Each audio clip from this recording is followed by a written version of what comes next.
你見完工之後啦，你要做員工嘅培訓啦，處理人事關係啦，一啲 payroll 啊，一啲關於勞工法嘅條例，我哋都要喺公司入邊都要處理嘅時候咧，咁我覺得HR 要做嘅嘢真係好多。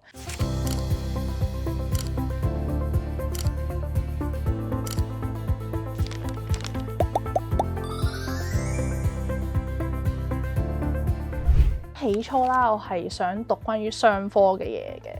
咁我又中意同人相處、同人交流啦，然後我就發現呢度嘅人力資源咧係有關於心理學嘅元素喺裏邊嘅時候，就覺得咁我又可以同人交流到，又可以讀到商科，咁而且個課程又有趣咗唔少嘅時候，咁我決定揀呢一科。喺人大讀完呢個人力資源嘅呢個學科之後啦，咁其實同我想像係真係好大嘅分別嘅。咁喺我以往嘅認知裏邊啦，人力資源咧，即係 HR 要做嘅嘢咧，只係得見工呢個部分啫。但我讀緊嘅呢3年裏邊，我都意識到其實唔止嘅喎。你見完工之後啦，你要做員工嘅培訓啦，處理人事關係啦，一啲 payroll 啊，一啲關於勞工法嘅條例，我哋都要喺公司入邊都要處理嘅時候咧，咁我覺得HR 要做嘅嘢真係好多。有一個學科係好在意嘅，就係關於呢個 psychological assessment in HRM 呢一科。呢一科令我意識到啦，喺我請人嘅時候咧，其實我仲要去透過一啲唔同嘅心理學嘅評估，去研究呢一個 talents， 甚至日後嘅 employee 係咪適合呢個工作，測試佢嘅能力啦，同埋佢嘅心理狀態咁樣咯。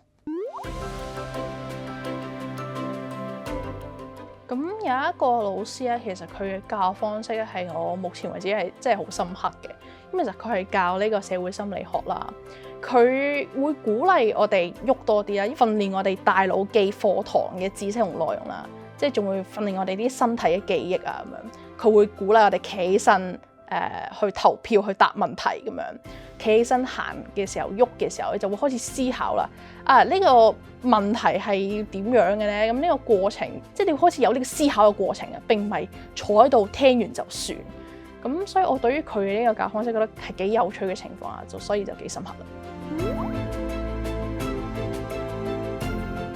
其實有諗過會想做獵頭公司嘅，咁